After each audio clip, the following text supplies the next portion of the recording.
and probably you're doing nothing. And that's the reason as to why we tend to have a lot of ghost workers. So let me just jump right into it. So what do we mean by the term skills? That's the first question. And basically, to define skills itself, is a skill is basically skills are basically the abilities, and let's call them expertise that enable individuals to perform tasks effectively and efficiently. So you can actually get to have a skill through various means. You can actually get educated. You can as well engage in training. You can as well engage in practice, and you can as well engage in experience. All right.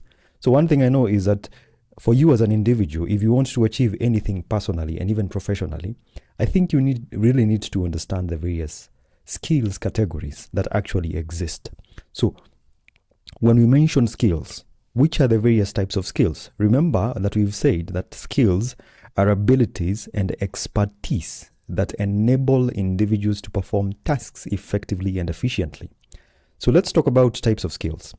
Number one, we have technical skills. So first of all, these are basically specific practical skills, and this is basically knowledge that is actually required to perform particular tasks. Let me just repeat that. The main keyword is to perform specific particular tasks related to a specific job or field. All right, and you can actually get to acquire some technical skills through formal education and training. And a brief example of technical skills is programming, we have engineering, we have data analysis, we have accounting. And you can also, like, brief example, there are machines we refer to as, I don't know if it's ground movers or something. These machines are actually used when it comes to road construction. Well, understandably, that is another example of a technical skill because you understand how to use machinery. Types of another second category of skills is soft skills, and we can actually refer to them as interpersonal skills or people skills. And one thing you have to understand, these are non-technical skills that relate to how individuals interact with others and manage their work. I think everyone is really conversant with soft skills. And soft skills, a brief example would be something like communication. Yeah, communication skills. I'm always telling guys, hey, work on your communication skills. Soft skill number 2 is leadership. Soft skill number 3 is teamwork. Soft skill number 4 is emotional intelligence. Number 5 is problem solving. And the final one I would actually tend to really think is important is time management. And I would say that we lack the practicality of soft skills with our current education system. Most people go to university and they are not actually able to have soft skills like emotional intelligence. That is where you find a boss beating someone up at work. You find someone else is not able to solve a problem at all. Another example of a soft skill. We also have digital skills. Digital skills basically, they actually entail the use of digital technologies and digital tools and technologies. And this actually allows you to use specific platforms to perform tasks and solve problems. So I think currently you can actually see that we have a current rise in digital technology. And there is a need for people who actually have digital skills. So some examples of digital skills, ladies and gentlemen, are digital marketing, social media management. We have cybersecurity, data analysis, coding, graphic design, proficiency with software tools. Like a brief example, you could be knowing how to use Adobe Illustrator, Adobe Photoshop. I'm actually giving a shout out to my graphic design students over here. So digital skills. Now, Daisy, if you just allow me, I just want to talk about 2 other additional types of skills. Is that okay?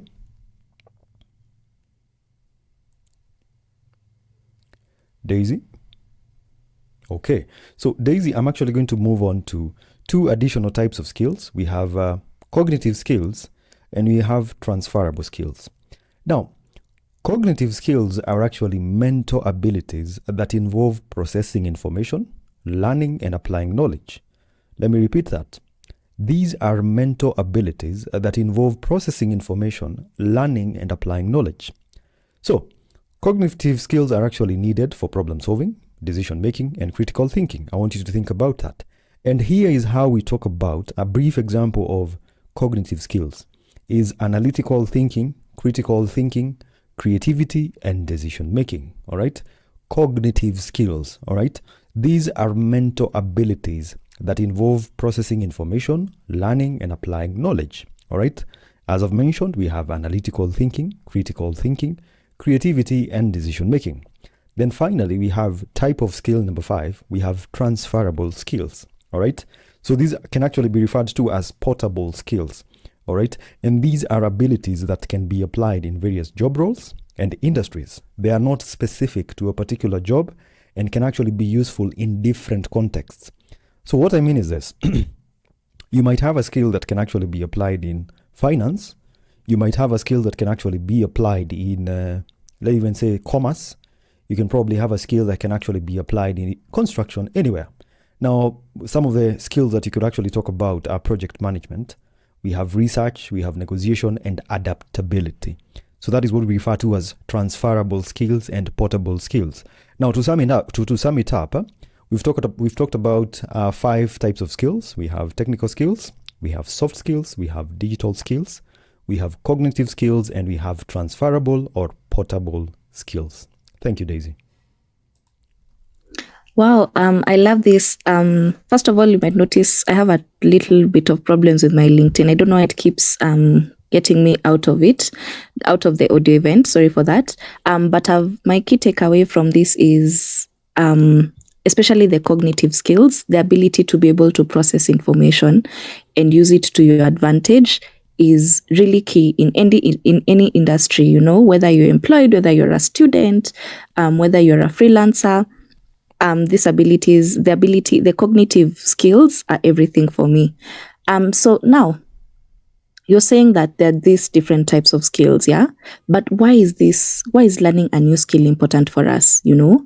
Why is it important for me to know coding, for example, or graphic design? All right. I want to respond to that question in this manner. So why is learning skills actually important in today's job market? And I think the first thing that we need to talk about is technological advancements. All right. One thing that most people aren't actually really getting to know and getting to really understand is that we have something we refer to as rapid technological change. And so what we have is that we have an innovation space. We are also talking about automation. We're also talking about digital transformation. So what does this mean? Currently, technology is actually evolving quickly. We have new tools that are actually coming in the market. We have new software. We have processes that can make existing skills obsolete. Now, if you think about it, there are things like we used to value a lot in the past, where we used to sit down and think that bloggers, people who write articles, and people who actually engage in writing are so important. Nowadays, we have artificial intelligence that is actually making it easy for you. Automation. Now, some of the things that required a lot of people to actually get to do are now actually being done by probably one particular software that needs one individual. And you can even have a program to actually do that. Then we have digital transformation. I think it's quite evident, even by government itself, where you're finding that there is a lot of digitization that is going on, where all government services are actually going to probably be best, and they're actually going to be accessed online. So we have a lot of things that are actually going to start happening digitally. And that is one of the reasons as to why people should actually get to understand that it is important for you to get to learn these skills. Number one is technological advancements. Number two, we have currently, let me say we have an evolving job market. Because right now, like if you think about most degrees and diplomas in Kenya, I would say like quite a number of them, a huge percent of them, over 60% of them are actually obsolete. Why? Because currently we have an emergence of new roles. There are new careers. We have new careers in fields like artificial intelligence. We have new careers in fields like data science. We have new careers in areas like renewable energy. All right. We also have something we refer to as hybrid roles. All right. And what I mean by this is there's a growing need for hybrid skills, where employees must combine technical expertise with soft skills such as communication and leadership. So if you think about that, you realize that you're going to be needing a few skills on the side. Like if you just went to a website like Brighter Monday and you just opened it up and you look at any specific job, you're going to realize that most of these jobs are looking for a skill. If not one, if not two, you can probably find three. So that is something we need to talk about, where we have an evolving job market. And that means that you should actually start learning new skills as early as now. We also have job market dynamics. So what I mean by market dynamics is that currently we have something we refer to as the gig economy, all right? So I think a good number of guys over here are actually freelancers. We have people who are actually who are actually doing contract work. And what this means is that you need to continuously be updating your skills. Personally, I'm a graphic designer. Every day I'm learning a new skill, right? Currently, I'm trying to get into app development, web development completely. I'm trying to get into cybersecurity, because at the end of the day, you realize that most of the skills that you learn, you need to really be getting and acquiring. It's something we refer to as continuous learning, all right? So this means that people should actually really be ready to actually get to learn new skills. And that is one thing we've talked about, freelancing, and where people actually just work online, all right? We also have something we refer to as global competition. Global competition comes in this manner. In 2019, 2020, 2021, I think everyone experienced a share of COVID-19. And that is when people actually started adopting working online, where people now saw that it would be much better if we actually were able to work from home. So what this means is that there is a lot of global competition. Everyone wants to work from home. But for you to work from home, what will you be doing? You need to have the skills needed for you to actually get to work from home. You need to be learning digital skills. You need to be learning technical skills. You need to be understanding what is it that you can actually do as you work from your house. If you want to become a freelancer, what makes you the best freelancer? You need to be upping your skills. And I would say that generally, we are also talking about innovation.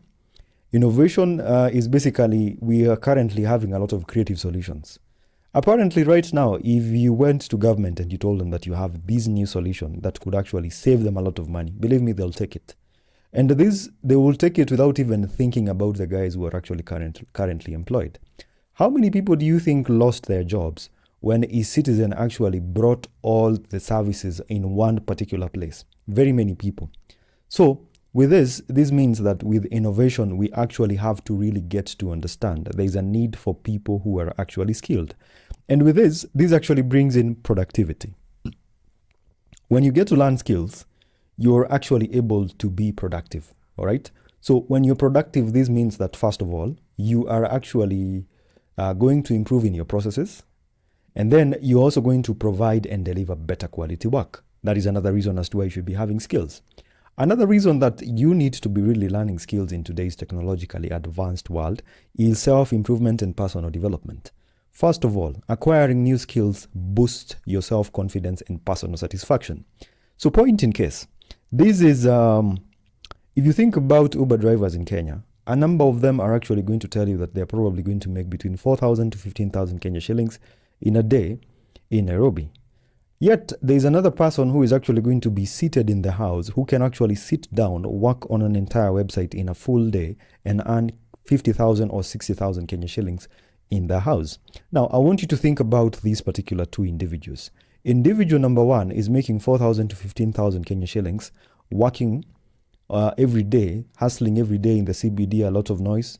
But yet there's someone else who is skilled enough, who's actually taken personal growth and personal development seriously to an extent that they're actually able to craft a website in their house and get 60,000 Kenya shillings in there, basically as they work from home.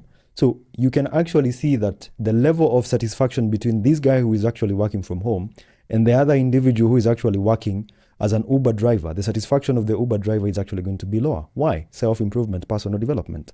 And this is something that we really need to understand. Skills allow you to actually, first of all, work efficiently, become more productive, have a level of self-satisfaction, have a level of self-confidence, because first of all, you don't have to rely on traditional career paths. You're actually able to adapt to what is going on at the moment and get to reap. All right. So to sum it up, I think one of the things that we need to talk about when it comes to you learning new skills is that we need to understand the value and the importance of personal development and self-improvement. I say that you should not be working for, probably as a young person, you should not be having the same role in the same company for a period exceeding 5 years. You should not be working for the same individual, for the same characters for over 10 years, I think you should actually give yourself some room for personal development, self-improvement, skills acquisition, because we are actually in a digitally evolving world. We're actually living in a world that is actually moving so fast. And I think if you grasped a few skills that you can actually get to learn, you would be much ahead. Thank you, Daisy. I love what you've said, especially about us young people and not being able to, work in the same organization for 10 years. And I think that's one of the characteristics of the Gen Zs, as they like to call us. It's that you'd find someone gets into the workforce within 6 months. They've already learned what they need to be doing. They're already now focused on doing something else, and they keep moving. And this is something that I personally am coming to appreciate about young people, the fact that we continuously want to improve ourselves. Yeah. People who, for example, have been in a role, have moved roles maybe 5 or 6 times in a period of 6 years, and someone who's worked in one organization in the same time frame, then you'd observe that this one that has moved 6 times will have a much higher salary, And even when you look at it from the perspective of freelancing, where you are continuously learning new skills, then it means that by the time 6 years are up, you will have increased your value offering so much to the point that based on where you started and where you'll be in six times, you'll have been able to multiply your income, tenfold or even more. So that's the beauty of having skills. But now I want to table this question to you, Elvis. There is a wide range of skills. You've talked about cybersecurity, you've talked about digital marketing, you've talked about graphics design, there's coding, there's so much out there. So how am I able to identify which one it is that I will thrive in, How will I know graphic design is for me, but cybersecurity is not? Or maybe I can do graphic design and I still can do cybersecurity and I still can do coding, How exactly are you able to understand this one is for me? All right. That's a good question, Daisy. Thank you. So I think your question is, how can someone actually identify their interests and strengths to decide on which skills to learn? Is that your question? Yes, exactly. All right. Thank you, Daisy. Now, I'm going to respond to this question using, let me say, 5 main pointers. Pointer number 1, I think when it comes to you understanding the skills that you actually want to learn, is something I refer to as self-assessment tests. And this is something I've actually told my Telegram community. I have a Telegram channel that actually has, I think, over 40,000 subscribers. You can also join that. And we have two main types of personality tests. And this is something I actually found very interesting when I was actually getting to understand skills development and self-improvement. Now, we have personality tests and we have skills and interest inventories. All right? Skills and interest inventories. First one is personality tests. So what, like an example of a personality test that I think people should actually get to understand, maybe you can actually go and search for it. It's called an MBTI. It's an MBTI test. It's a personality test. MBTI is an acronym for Myers-Briggs Type Indicator. And what this actually does is that it helps individuals understand their personality types and preferences, which can actually guide them toward suitable skills and career paths. I don't think this was actually mentioned to very many people, but this is one of the tests that you can actually go ahead and try out through self-assessment. Then we have something else we refer to as the Big 5 personality test. So what is a Big 5 personality test? So this test actually assesses 5 key personality traits and provides insights into areas of strength and interest.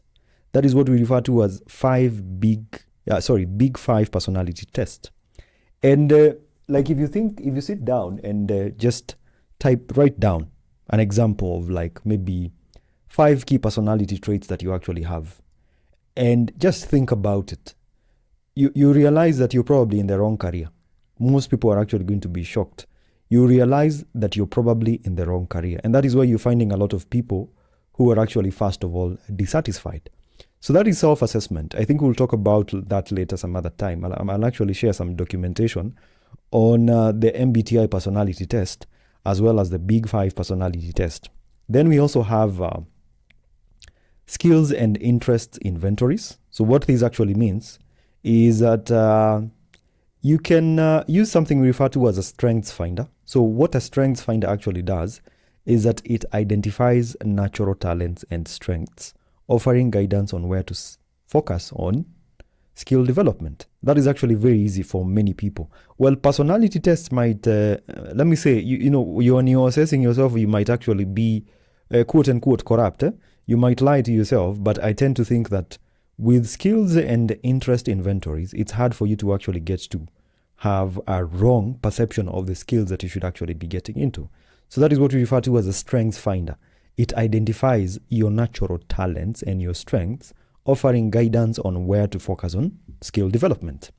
Then we also have something we refer to as the Holland Code, and it's actually a test basically. So what it does is that it matches interests with potential career paths by categorizing them in, we have 6 major areas. The major areas itself is, first of all, we have realistic, investigative, artistic, social, enterprising, and conventional. These, when it comes to self-assessment tests, they tend to really be a bit, let me say technical and complex, but at the end of the day, I think they provide the best detail and the best information that you can actually get when it comes to you understanding which particular skills that you want to learn. So this is self-assessment tests. Maybe if you're writing it down, you can actually go ahead and think about personality tests. And we have skills and interest inventories, all right? Then, if you also want to understand which other skill that you would like to learn, you can get feedback from your peers. You can actually get feedback from your colleagues and supervisors, all right? So like if you work with people regularly, you can actually just have conversations with them. And these can actually provide valuable insights into your strengths and the various areas of your improvement. Like I'm always telling guys, like if you came and sat with me for maybe give it like 30 or 45 minutes, I can evidently sit down and tell you where your power lies. And this is basically something that you should be thinking about by getting people you probably work with, your supervisors in school. They can actually provide some insight about you that you're not aware of. Then we have something else we refer to as a 360-degree feedback. So what this means is that you actually collect feedback from multiple sources. Brief example is you can collect feedback from managers. You can also get your employees, that is your employers. You can actually get feedback from even your parents, from even your siblings. So you just want to hear them.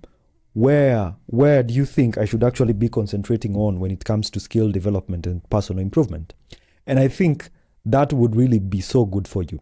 Then at the same time, as we're talking about feedback from peers, we also need to talk about mentorship. So you can actually get yourself good mentors. A mentor who is actually going to sit you down, all right? And this is someone who probably knows something about you. Don't get a mentor who doesn't know anything about you.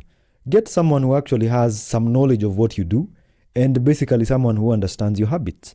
These people can actually provide you with some very, very good information that would actually help you when it comes to you choosing the skill that you would like to actually get to learn. And I think mostly one of the best ways that you can actually get to select maybe that particular skill that you'd like to learn is something I want to jump into that we refer to as introspection. So introspection is basically reflect on past experiences, all right? So identify where have you been successful? Where do you as an individual, where can you actually think that you are very successful? Which particular tasks, which particular projects, what did you specifically do that first of all was very enjoyable, it made you happy, it made you feel accomplished, and at the end of the day you are so happy, you're saying, oh my goodness, that was amazing. I remember for me, I was in attachment in KRA, and I just want to tell you I hated offices. Right now I think I'm that individual who hates offices with all my heart. Why? Because what am I doing sitting in an office just looking at everyone and pushing papers? I don't like that. I remember the day my attachment actually ended. It actually ended on an evening. The following day, I actually went to the office and told these guys, hey, I'm heading back. I'm going back to Nyeri. So you just give me my recommendation letter and we are done. And these guys were like, hey, you could not wait for at least 2 months. I told them I was tired because I was not feeling any happiness. I was not having any joy. Think about what makes you happy. And what actually made me happy is when I came to a realization that a guy gave me his laptop. I remember it was an Apple MacBook. The guy's name was, I don't know, I can't remember his name, but he was my supervisor in 2018. So the guy gave me his laptop, and fortunately, he had some Photoshop and Adobe Illustrator installed in his computer. And I was so happy just designing a poster. And then I realized I should not be working in this office. So I actually left my attachment the same day it ended. The following day in the morning, I was already out. So analyze, what is it that you feel is a success, like as a project, when you work on something, what makes you so happy? Then also look for enjoyable activities. I tell people every day, I enjoy creating websites. The fact that I'm going to sit down, create a website and see it function, I enjoy that. The fact that I'll sit down and create a graphic, I enjoy that. The fact that I sit down and teach people how to actually create websites and even do logos and even do posters, I enjoy that. Why shouldn't I actually get to learn how to do all these things? So ask yourself that question. Then you need to do something we refer to as journaling. And this is something I really struggle with. I was told that journaling is probably one of the best things that you can do for yourself today, in today's world. But I actually tried writing down, and I could not stop writing. When you start writing down, I have a friend of mine who likes writing a lot. And every time I'm just going and I'm asking her, what, you seem to be writing a lot of things every day. So, and I just came to realize that you need to learn how to journal your thoughts, your feelings, your experiences. All right. And if you started reviewing your entries in your journal, you can actually get to understand preferences, and you can even identify patterns. Yeah. If you journal, if you hate your boss, journal it down. I just don't like my boss. I'm feeling so angry every day. I just wish I could leave this office and go and start my own business. I wish, like, now you're going to start realizing that you're probably going to say that, I wish I was able to actually become a videographer. I wish I could actually start my own videography studio. Then automatically, if you review your journal, you're going to be like, wow. Then I think I should be doing this video editing thing on the videography thing. So that is something we refer to as journaling. Write down your thoughts. Yeah. If you're pissed off, write it down. I've come to realize there's a lot of power in you writing down what you think. Then we have something else which is very common for people who do business plans. That is SWOT analysis. SWOT analysis is an acronym. Strengths, weaknesses, opportunities, and threats. You can also do it for yourself. So you can actually, first of all, evaluate your current situation and identify the areas of growth. Like right now, if you're employed as a banker, do you think in 10 years' time you're going to be having that job? Sit down and do yourself some SWOT analysis. You sit down and ask yourself, yes, I'm paying school fees for my children. What will happen if I'm fired because I don't have any skills? So you need to pack it up. You need to start thinking about some skills that you need to be learning. And you can actually get to do that by having a SWOT analysis. Analyze on your strengths. Yeah. Analyze on your weaknesses. Analyze on opportunities, threats.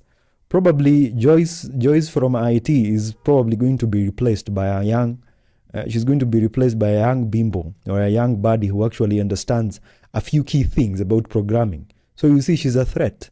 You sit down and analyze. You think about that, because at the end of the day, we are thinkers. Write it down.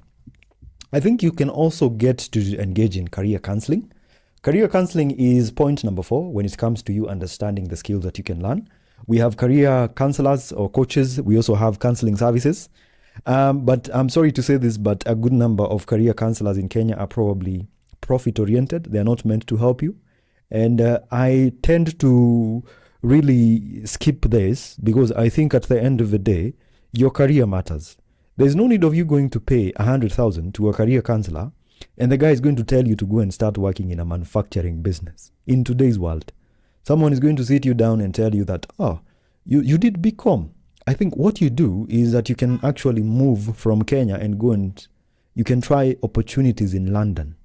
You can try. Most of these guys, yes, I've really sat down with career coaches, and I realized that most of them, they don't really care about you. They care about how they feel, all right, and how much they're actually going to be paid. And that is why I've talked about introspection, all right? Introspection is actually going to be very good for you. But however, we have some good career counseling, career counselors and career coaches, and work with them. Go sit down with them. Work with them to actually help you understand your interests and strengths and suggest suitable skills that you can actually get to learn. And then counseling services as usual. You can actually, most educational institutions in Kenya happen to be a little bit redundant when it comes to skill improvement and personal development. But I think if you found yourself in a private stakeholders meeting, like private universities and private colleges, I would really advise you to actually engage in career counseling when it comes to those particular, when you find yourself in something like that. Because I tend to think most public institutions are still behind and take advantage of like private stakeholders. And that is why, for me, I'm one person who really champions for this. If you want to go to university in Kenya, go to a private university. That's the thing I say. Because private universities, first of all, they are actually aware and adept of what is happening. And that is why you find that rarely will you find someone from a private university leaving school, rarely, just some few characters. But private universities know their thing. And you find that they have very good counseling services when it comes to careers. And they also help you understand the skills that you can learn. I've really engaged with a few people and I think it is right. Then finally, you're an individual, you're a human being, you're a person, you have a heart, explore and experiment, all right? You need to try new activities. Try new activities. Volunteer, all right? You can actually volunteer in a project and you can actually gain some exposure to new skills. Yeah, like for me, I never learned, I learned photography by just sitting down with a photographer every day and seeing what he's doing. Yeah, I also tried some online courses and I found them very interesting. Like I would be wondering, how did this person actually create this? And I found myself all of a sudden, I just want to learn data analysis. So try new activities. Then we have something else we refer to as job shadowing. All right, this is basically observation. Yeah, shadow professionals in roles that you're interested in. Yeah, and get some first-hand insight into the skills that are required. Like, brief example, you're working in a company. Let's say you're working in an IT firm, and you're probably an accountant. As an accountant, you get like a salary of let's say 45,000 Kenya shillings basic, and then there's this guy called Mwangi, and Mwangi is getting a salary of 650,000 in the same company. Yet you are getting 45,000. He's beaten you like 10, 12 times. Shadow that person. Sit Mwangi down and ask him, excuse me, chief, every day I see you come here with a hoodie and you drive an Audi Q7. And I want you to understand, what is it that you do? Bother them every day. Sit them down. Yeah, like it's interesting. Like one company can have one person who is earning 1 million Kenya shillings, and then you're going to find another group of 20 people, each person earning 20,000 Kenya shillings. We need to do something which we refer to as job shadowing. Ask this person, excuse me, what makes you get all that money yet I'm only getting 40,000, living in Buruburu, struggling with sewage and struggling with traffic, yet you live in exquisite estates. And the person tells you mtu wangu skills. So, explore and experiment. Shadow some people. Yeah, by shadowing, I mean you act like a detective. Yeah, every day when they're free, go and sit him down. Excuse me, yeah? So you're using, what is it that you're doing? The person tells you, I'm writing some code, React.js. Then you ask him, wait, so you've said React.js. Then when you get to your house, that day, you go to YouTube. You search for React.js. Okay, React.js, good. Web development. Then the following day, you go back to him and you ask him, yes. So now I realize that you're being consulted for something called cybersecurity. Yes. So how much do they pay you? On a contractual basis, they pay me 20,000 per hour. Okay. So when I learn cybersecurity, do you think I can help you? And the person is, yes. In 6-9 months, you will be much ahead. Shadow someone. Learn the skills and actually understand what this person actually does. And then eventually, you're actually going to find yourself in a better place. And let me just stop at that, Daisy.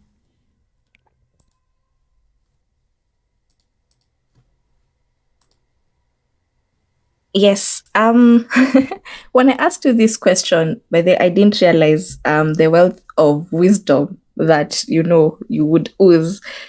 Because for me, I'll be very honest, the only thing that I knew that you've talked about is the Myers-Briggs personality test. That is the only one. The rest, even journaling, and this is something that you say to your team often, that we should journal more about our thoughts and feelings. And for me, when it comes to journaling, I just try to pen down something and I'm like, Sasa, what do I have to say? I have it all in my mind, not in my, I find it difficult to put on paper. However, now that you've explained it and you've brought it out in, you've talked about it from your perspective, I actually see what you've been saying all this time. Yeah. And then the other thing that I have taken away is this job shadowing. And you've said it very well. There are people who just see Nairobi driving Audis. Tomorrow they'll have their latest BMW and they're young people, and you ask them, hey, what do you do? Just tell you the gods. So when you go with the perception of where you intentionally take your time to ask them, okay, bro, please, what is it exactly that you do, Because the other thing that I've noticed with people is once you show interest, then they tend to reciprocate and actually give you information. But if you approach where you just want to know where they get their money from, no one will want to tell you that. So thank you for that. Thank you for that. Allow me to ask. I know that you've mentioned for you with your attachment, you really hated your job.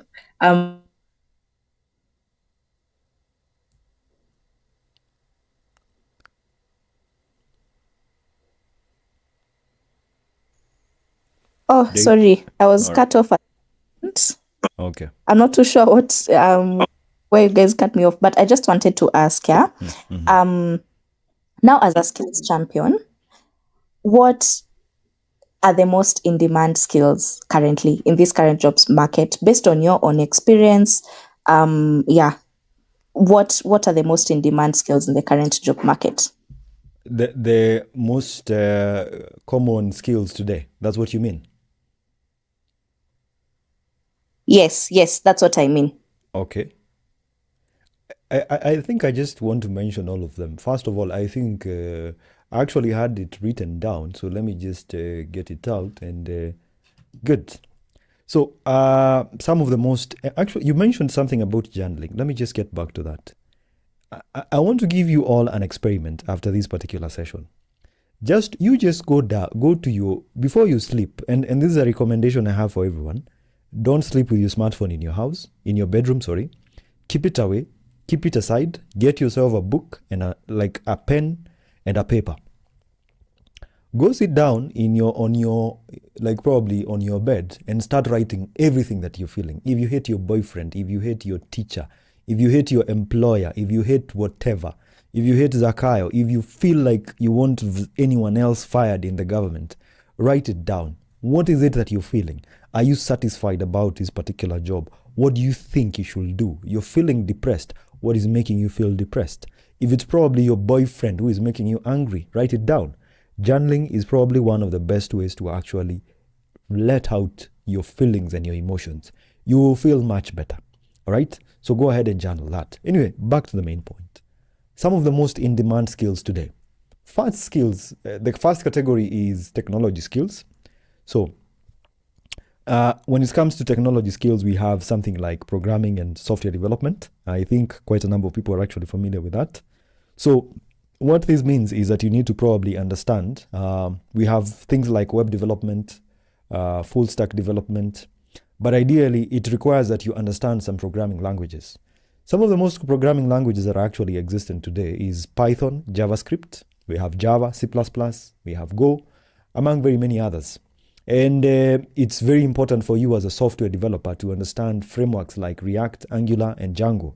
All right. So this is just a bit of a technicality, but I think if you want to really get into software development, because currently in Kenya, like if I asked any person over here, do you know any software developer? Many people don't probably know. Like Daisy, let me ask you a question. How many software developers do you have in your contact list? I think just 3. But what if I asked you, how many teachers, how many bankers do you have? Oh, Definitely more than 3. That's what I Of, can say. In the of, 20s, maybe. of course, it's quite common. So, programming and software development is one of the technology skills that you can actually learn. Then we have cybersecurity. Cybersecurity is nowadays a hotcake. Everyone is probably doing something online. And you need to understand something we refer to as risk management, threat detection, and incident response. So cybersecurity is one of those skills. I was really shocked about skills when one day I saw this Ghanaian guy called Dr. Bright Gameli talking about cybersecurity, and I'm like, why is the government not telling this to us? I think he was on a show by Dr. Kingori, and I was like wondering, this guy, he knows a lot. I remember him opening up a terminal and opening up people's Instagram accounts, and I was like, what? I want to do that. So cybersecurity is also one good technology course. Then we have cloud computing. So cloud computing, we are slowly actually moving to cloud storage and cloud applications. So you need to be aware of technologies like Amazon Web Services. We have Microsoft Azure. We also have Google Cloud. And some of the certifications that you can actually get is something like AWS Certified Solutions Architect. You can also become a Microsoft Certified Azure Solutions Architect Expert. So if you think about those words, ladies and gentlemen, you realize that we don't get this information. But I really sensitize to people that these are some important technology skills. Then we have artificial intelligence and machine learning. So we are talking about algorithms. So you need to understand machine learning algorithms, neural networks, natural language processing. Nowadays, everything is artificial intelligence and machine learning. Like if you look at social media apps today, machine learning, they want to understand you first. And that is why anytime like if you think about something today on TikTok, like if you just probably, I don't know if most guys have actually realized this, but if you sat down and you started thinking about a specific video on TikTok, and then you probably went and started scrolling, you're most probably going to find that video. Why? Algorithms, all right? Machine learning. So this is something else. So those are technology skills. We also have something else we refer to as data skills. So data skills, a brief example is data analysis. We also have data science and data engineering. So for data analysis, you need to be proficient with something like Microsoft Office Excel, SQL, which stands for Structured Querying Language. We also have R. It's a programming language for data analysis.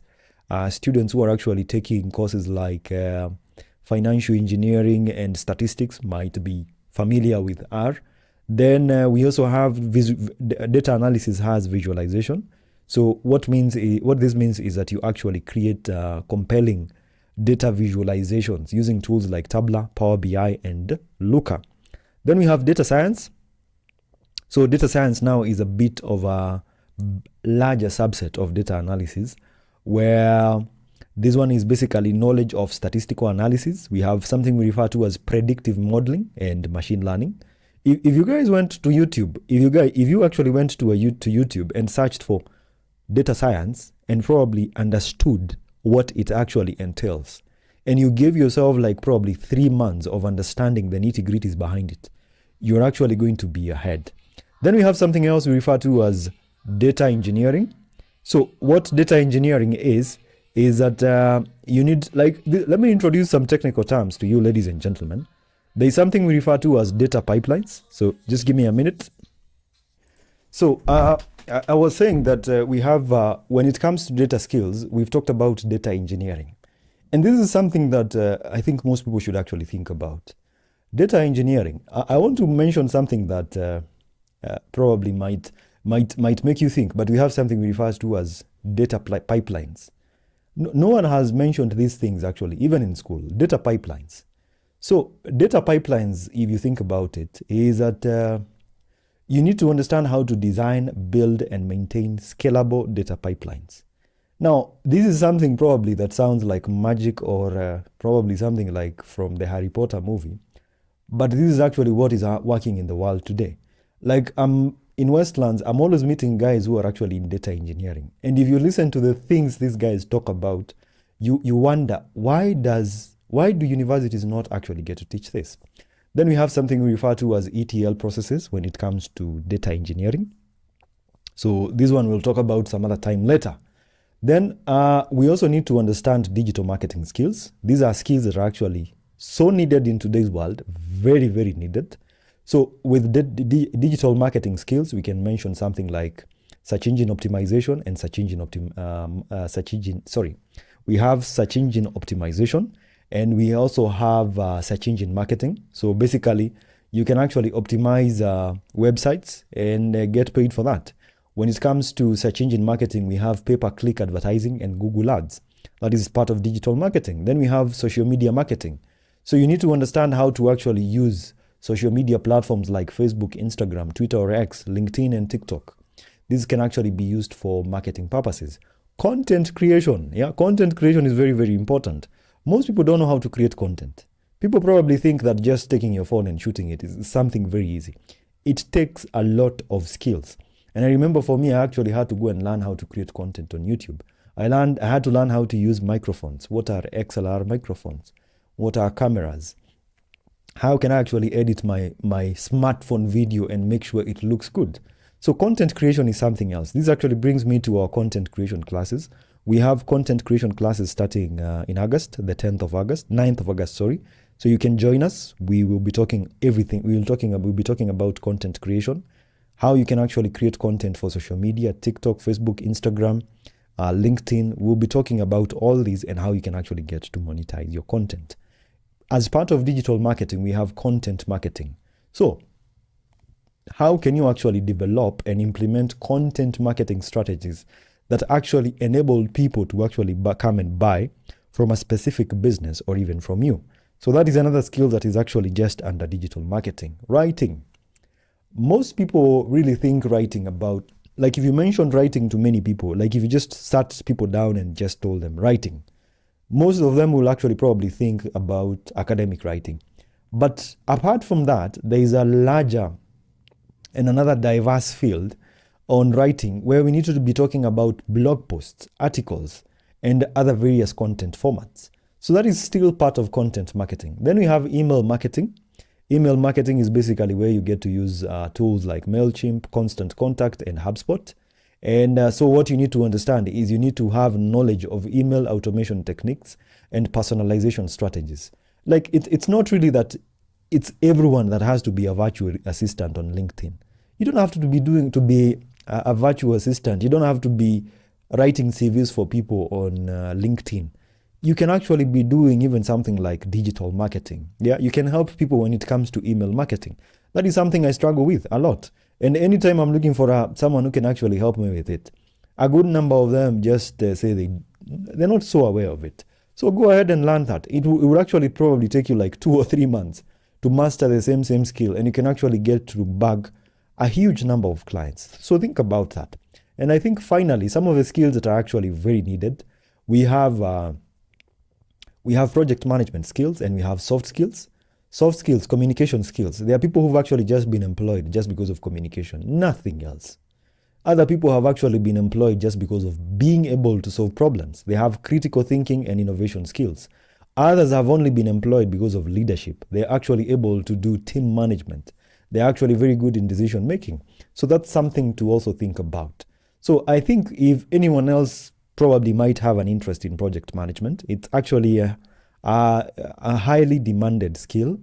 And this one is basically where you need to understand how to use something like Agile and Scrum methodologies. And this actually has to involve project planning. You need to have skills in project planning, scheduling, and resource management. Those are just a few skills that I think are actually in high demand. I just want to mention a few. We have video editing. Video editing is on high demand today. A lot of content that is being published online today is video. Someone needs to understand how to combine videos, create a story, tell a story, and share a message. Graphic design, highly demanded skills. Web development, web design. This is a skill that is actually, or these are just skills that are actually on high demand. And ideally, I think with that, you can actually say that you now have a clue of some of the highly demanded skills today.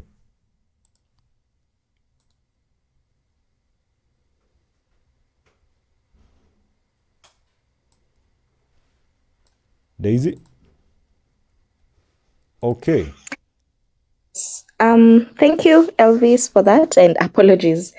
Now, you've given us a very wide range of skills that we can look into, and maybe after this, we can maybe have a document that we'd share with the audience on these skills so that they can go and look into them further. But now, you even said initially, it's very easy for these jobs or these skills, like they get redundant quite fast. Yeah. So how can someone stay updated with the skills that are becoming increasingly relevant? Yeah. So that you don't find yourself wasting time learning a skill that in the next 5 years may be redundant. How would you advise us to go about this? Okay. Now, I think one of the things people have to think about is that we need to be talking about industry reports. Like if you want to get the best industry insights, go and check blogs like Bloomberg, CNBC. Check something like Forbes. Just go ahead and look at what is actually being talked about, what is making the most money for people, which industries are actually at the top. And I think people should actually normalize reading trade publications. So, what I mean by trade publications is something that you need to be understanding, you need to be reading industry specific journals. If you're in a specific industry, I think you need to normalize just going ahead and sitting down, getting yourself a journal, just reading it out and seeing what is happening, by the way. Because like people don't want to have this conversation, but courses like BCom, courses like BBA, courses like procurement, those courses were redundant like 10 years ago, but they still make money for universities. And you realize that even it's rare enough that in as much as they are redundant, something else replaced these particular courses. What was that? If you read industry publications, you will get to understand what actually specifically replaced something else. Then you need to also understand, you need to read market research reports. And I think some of the top companies that I also tend to think people need to understand is a company like Forrester, Forrester with a double R.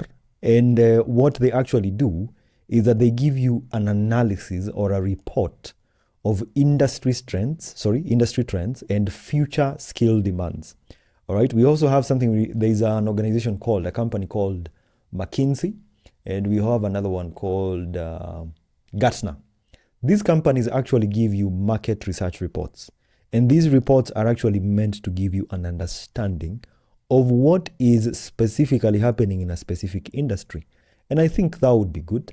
Then I think people should also normalize checking online learning platforms like Coursera. If you just go to Coursera and open it up, the landing page is automatically going to tell you what is selling in the world today. Udemy. I think most people are actually familiar with Udemy. Go check out Udemy. Yeah, it actually provides a huge and a diverse selection of courses. And if you scroll through them, you will get to understand, oh, this is actually on demand. Then LinkedIn Learning. I don't know if people actually normalize using LinkedIn Learning, but you can actually get to understand the various professional skills that you need to understand. All right. edX is probably another platform. It actually partners with top universities, and these actually offer high quality courses on technical and soft skills. Yeah, go and understand what is making sense today. Then I also think people should also get to go to networking events. Go to networking events. That's probably one of the best things that you can do for yourself. I remember one day I went to a networking event and I was telling this guy how I can create a sick website for him. And the guy was like, okay, don't you think AI can do that for me? And I was like, what do you mean AI can do that for me? So the guy opens up ChatGPT. By then I was not even aware of this thing. I only seeing people talk about ChatGPT. So he opens it up and tells it to write code on an entire landing page. And I was like, what? I have lost a job. So I asked him, can it write a code on JavaScript? And he went ahead and did that. And I was like, well, me as a front-end developer, I am done.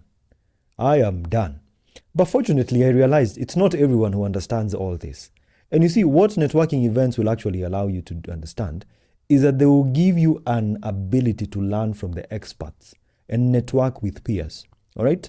So go to networking events. You might be thinking that your BCom degree and a BBA degree and biochemistry and animal health and animal husbandry degree is still relevant. But when you go to a networking session, someone is going to tell you, "Aye, my friend, where do you think you can treat cows in Nairobi? You want to come and treat the cows in Nairobi?" And you're still here saying, so go to networking events, understand something like that. Then we have webinars and online summits. Participate in virtual events. Yeah. So these events actually, like this one, this is another event that you're talking about. It's a virtual event, really. And I think we are around 140. So what this actually allows you to do is that it allows you to understand where can you actually focus your strengths on when it comes to skills development and personal improvement. Yeah. Go to some of these, they help you. Then we have professional organizations. We find that there are very many professional organizations currently, and these actually allow you as a person to understand what is working and what is not working. Yeah, some professional organizations are good, some of them are bad. Something like CASNEB is a little bit good, but I think that you need to be careful about professional organizations because some of them might feed you in the information that you need that is not even needed in the current marketplace. Like in procurement, there is something in procurement. There's an organization here, procurement officers in Kenya, and I've always wondered, what are these guys going to do for an entire conference on procurement? Yes, in as much as you're going to be talking about how procurement is a good cause, you have to understand that we have thousands, hundreds of thousands of graduates who want those jobs. So that is a problem itself. You should actually be really talking about the improvements and what people should actually be developing in terms of skills when it comes to procurement. But most of these organizations don't do that. And I also think people should also normalize using social media as a tool as it is. A brief example is LinkedIn. Like LinkedIn, we're always telling you guys, hey, you go and learn a skill that is going to help you make an extra amount of money. Yeah, you probably are employed in KRA, you're miserable, you're angry, you're pissed off, yeah, you're feeling sad, you don't know where to start. And then all of a sudden you meet a guy called Elvis. He's telling you if you're miserable in KRA, you can learn the following skills and leave that particular company. So that's something else that comes in handy. And I think, Daisy, with just that, I think also people need to normalize reading blogs. Yeah, these are blogs that are actually very good. There's a blog called Wired. I don't know if you guys actually read it. We also have one called TechCrunch. You normalize reading these blogs and follow creators who actually share a lot of nuggets of wisdom when it comes to career development and self-improvement and personal development, especially in the area of skills acquisition. Okay. Thank you for that, Elvis. I think every time you respond to a question, I just want to tell you, Goja, tupeleke pole pole kwanza. Let me write down everything you've just said. But allow me to now ask, and I don't know if this is a question that you would appreciate, because now let me tell everyone else that being part of Elvis's team means that you by yourself should be a self-starter, right? So when there's a task that needs to be handled, you don't need to be told this needs to be handled between this time and this time. There's a project for you, Daisy. Please do the needful, do the necessary. However, for purposes of this conversation, Elvis, let me ask you. Now you've decided to learn cybersecurity. You have a little bit of background in IT. Maybe you did BBIT in school. You've decided to take up cybersecurity. But you've decided to take up cybersecurity. However, look at it from this perspective. This is Brian. He has a background in BBIT, wants to get into cybersecurity. But Brian also has a day job, right? From morning to evening, every day, Monday to Fridays. He works at KRA and he's miserable, just as you said. Yeah. What practical steps can Brian take? And also, how can Brian balance learning these new skills with the existing responsibilities? Because again, Brian is an employee at KRA. And at the same time, Brian probably has a wife and children at home. Like he has a very busy life, but he really needs to improve himself. So how can you balance learning a new skill, the existing responsibilities? What are the practical steps that you should take? That's a very, very interesting question, Daisy. One thing I know is that probably if you're a married person, you're going to have it the hardest. because you cannot, if you live in a one bedroom and you have 15 children, it's not going to be possible for you to learn any skill in that house. So, or like if you think about it, unless you go and rent yourself a separate house somewhere else and you get to learn that skill.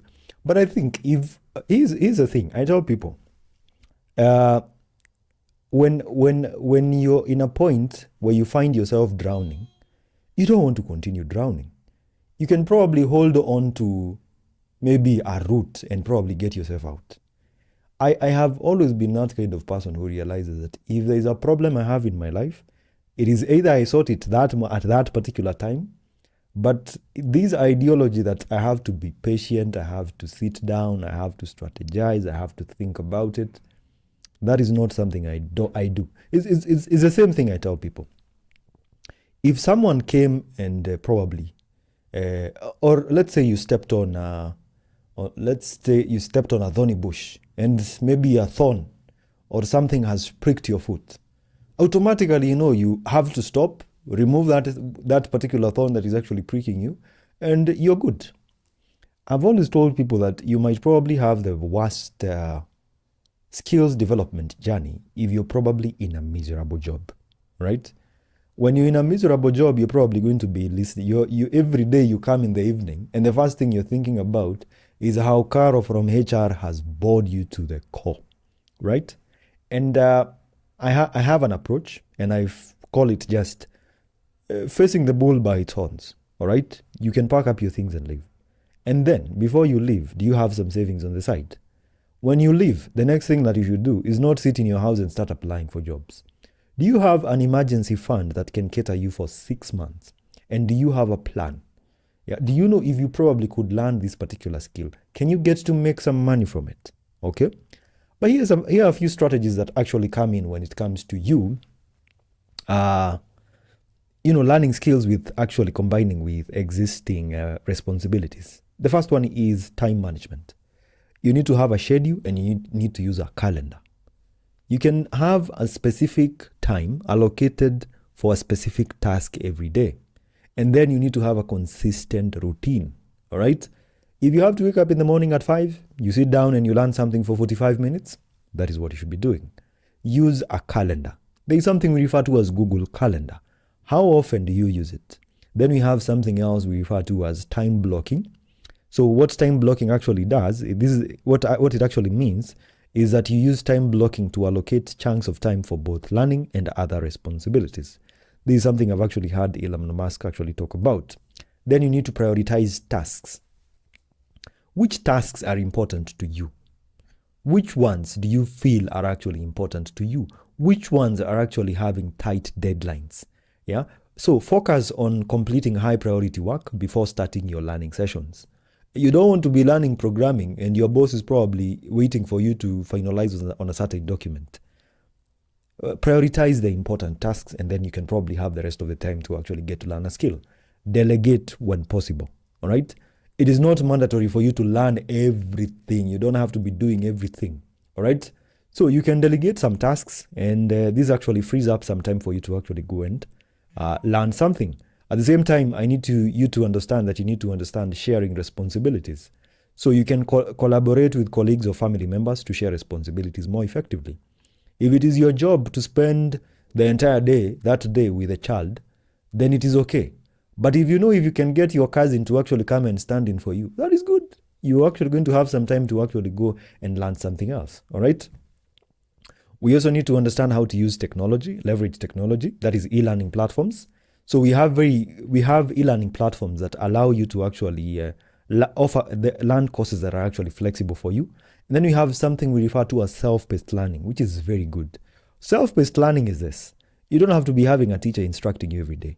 So you can allocate a specific time period and say that today I'm going to be learning this particular specific topic, and this is actually going to take me 45 minutes. And then this is probably the best thing that you can do for yourself. Micro-learning. What is micro-learning? Micro-learning is basically utilizing resources that provide short-term focused learning modules, and this will actually allow you to to learn something in under like 10 minutes. Like you can have an entire course. Like what we do, like for me, is I always try to publish my courses in a way that someone can actually take 5 to 10 minutes and learn a specific thing in that particular time period. And this is where we are actually headed to, micro learning, because first of all, our attention spans have been distorted. Use micro learning. If you can learn and grasp something in a very short time period, that would be good for you. Then I think you should also combine learning with your daily activities. So, like for example, if you're someone who uses your computer, and the company that allows you to actually probably even use headphones, you can take some headphones, put your phone over there. So in as much as you're working on a document, you can actually be listening and learning something like social media management. You have a lot of time in the office. Instead of sitting down and gossiping, you can actually allocate that time. Just take yourself into a certain corner and start taking some classes on programming or programming or even coding. So this one is actually going to allow you to get to learn a lot of things as you work. All right. Then if you can, I tell people every time, Udemy has an app. They have an app. Like if you wanted to learn something like blockchain, digital marketing, all right, you can actually easily learn that. If you're probably during your lunch break, you can actually go ahead and take your phone out and utilize it to actually get to learn something. Then you need to set realistic goals. If you probably want to combine learning with your everyday activities. So you need to have SMART goals, specific, measurable, achievable, relevant, and time-bound. All right. So this one is something that I think all of us should actually get to understand. And I think finally, I would say that people need to actually utilize support systems. Support systems can actually be accountability partners. You can have study groups. They still exist till today. You can actually use mentors. You can even have family and friends. So by family and friends, you can actually communicate with family and friends about your learning goals and schedule. And if they understand, they actually understand you, it's going to be much easier for you to actually continue with your learning. Yeah. And so I think mostly those are just a few things that I think people should actually prioritize. But one of the most important ones would actually be micro learning and combining learning as you work. That's what I would say. Thank you. Thank you for that, Elvis. I think what I would just add or say with regards to this is everything is hard, guys. Nothing comes easy. Nothing good comes easy. So if you're miserable, for example, at your job, like the brand case we had, then it will be difficult, of course, for you to actually learn this new skill because balancing work and responsibilities and still learning a skill may take a toll on you, right? But look at it from this perspective. What is 3 months or 6 months or even a year that you push yourself and sacrifice for the betterment of your child? What is that 1 year compared to a better, rest of your life? So when you look at it like that, this is a very small price to pay, right? So one final question, but I think you've touched on this a bit, Elvis, is these platforms. Yeah, you've talked a bit about Coursera, LinkedIn Learning. Do you have others, a few others that you might want to share with us? Yeah, and then after that, maybe we'll give room for just one question because I know we're already 15 minutes late. You have another class, right? Yeah. All right. I think thank you, Daisy. I probably think that some of the best learning platforms when it comes to skill acquisition will be, let me say, YouTube. YouTube is a good starter, especially for someone who doesn't have the money. We have YouTube. We have Code Academy. Actually, if you want to learn coding, software development, for web development, Code Academy is a very, very good place. We have Udemy. Udemy is another huge place where you can actually go and get as many courses as possible. We also have edX. We also have Pluralsight. We also have Udacity. We also have DataCamp. We have Free Code Camp. We also have Skillshare. And these are just to name a few, some of the best platforms that you can actually go ahead and equip yourself with some skills.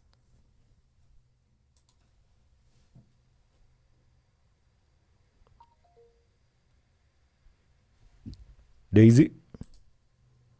Daisy, can you hear me?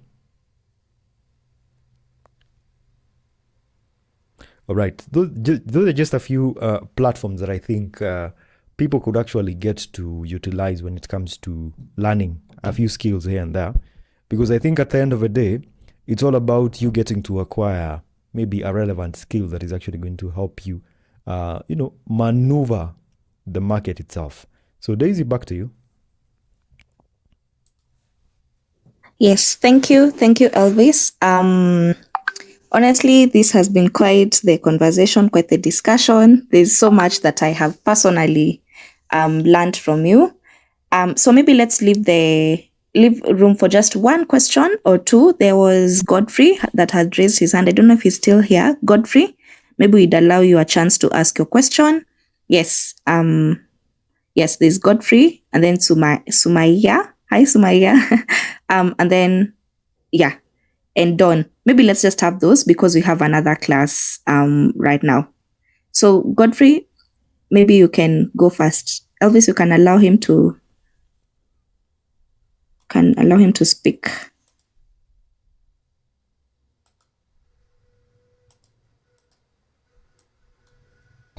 Hi, thank you so much for this opportunity, Daisy, and thank you, Elvis, for the impressive session.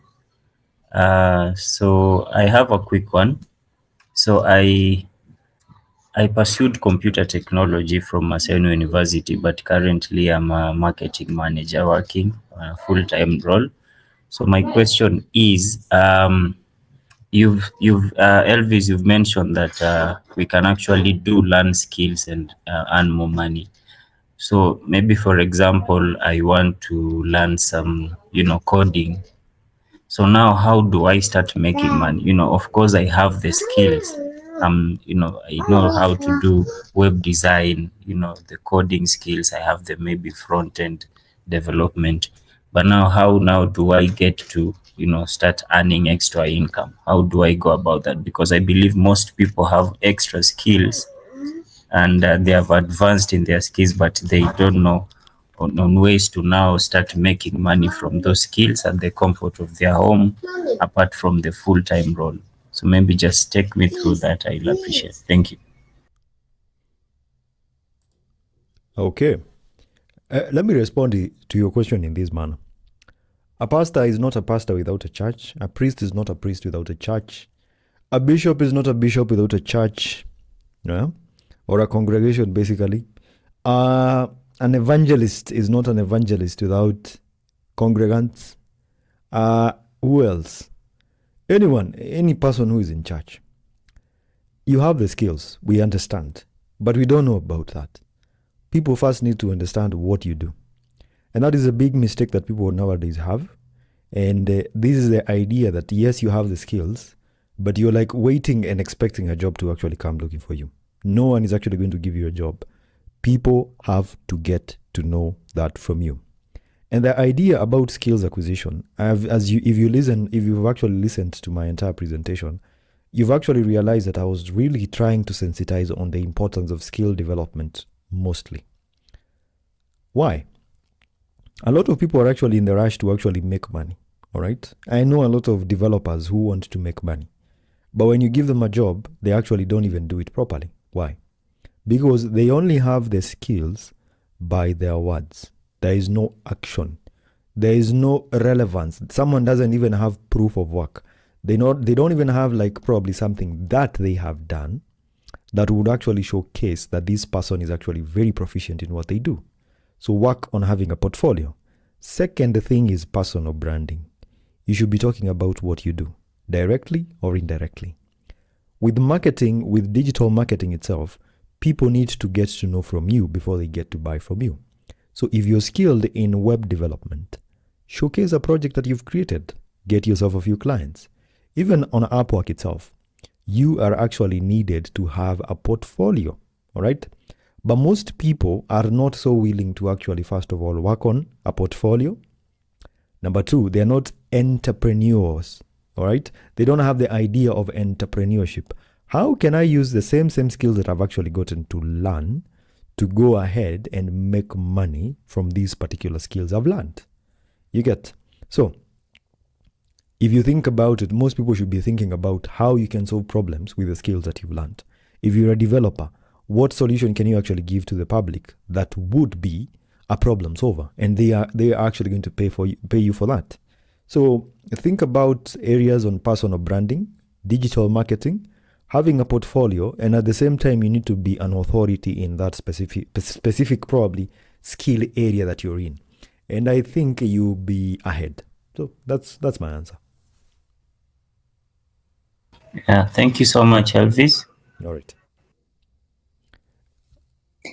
Okay, maybe we can have just two more guys, and then the rest we can. Elvis's DMs are open, so we can channel the rest to his DMs because we have a different class. People are waiting on Elvis, and he also needs to catch a breath. Yeah. So David and Alexander, maybe allow us to address your questions in the comment section on LinkedIn, kindly. So yeah, Sumaya, you're welcome. Thank you so much. Since mine is not a question, I'm just adding on to what he was speaking about. I think I should go brief so that others can ask questions. The only Ugandan in this audience, reason being, I choose to be unique everywhere I am. So if you're seeking for opportunities, the best place to be is networking events. Like all the time, you have to show up for yourself and learn a skill. I've learned a lot, and I wanted to add on the virtual assistance role. Like so many Kenyans are focused on learning virtual assistance, yet there are so many skills, like he mentioned.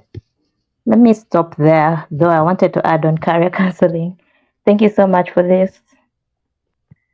Thank you, Sumaya, and yeah, we'll all see your responses and your support on LinkedIn. So we're happy to see you here. Don Roam, maybe go next, then we can finalize this.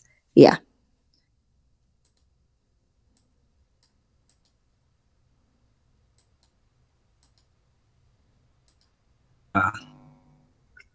A pat on the back to Elvis and the team for having enlightened me to start learning the skills earlier. I started learning 3 new skills. That is six months ago. To start with that, I started with data analysis. It has been a hard journey, but almost.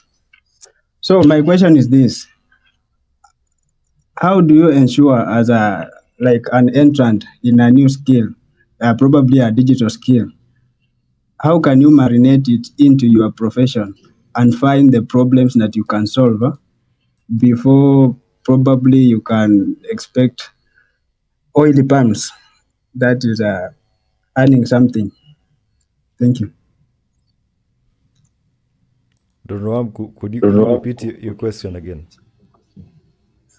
Okay, my question is, how do you ensure that you incorporate the skill learned, probably at the beginner level, when you have built your portfolio, so that you can marinate it into your profession? For example, having learned data analysis and I'm into the accounting profession, how do I find the problems to solve in regarding to the industry? I think when it comes to the problems that you're supposed to solve, you just need to look at industry trends.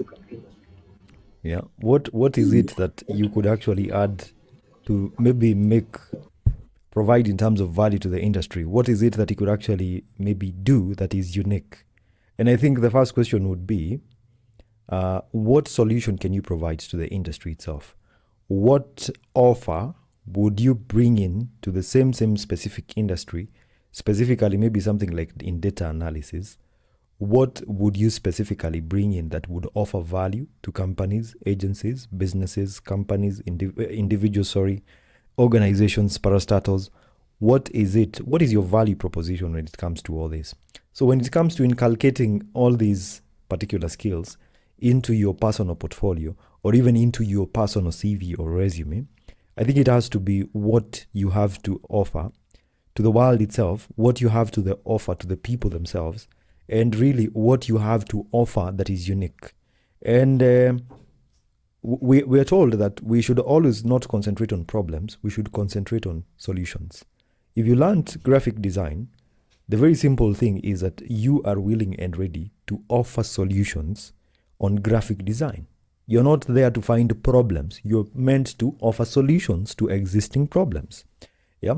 So if you think about solutions and think about how your specific solutions would be beneficial to the people, I think you would be much ahead. Okay, thank you. Thank you. Thank you as well, Don Roam. I'm happy to see you here. I think maybe let's wrap up this conversation. For me, this has been very insightful. In as much as we work together, Elvis, it's like every time we have these conversations, there's always something new to learn. So for me, I appreciate you. I also appreciate our audience, all 112 of us who took the time to come and learn. And maybe now that we're all on LinkedIn, if there's someone here that you'd want to, get on their DMs and say, hi, we met at this audio event. It would be lovely to connect. This is how people get to know each other. So yeah, I would encourage you to maybe pick a name or 2 or 3, send a connection request. Yeah.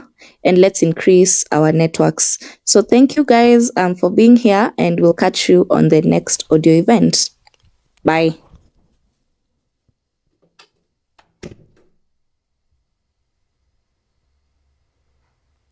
Oh, thank you. Thank you everyone for being part of this audio event. Thank you so much for agreeing to just join in and get to listen to us. Thank you. We're going to be having another audio event, so looking forward to having you. Thank you.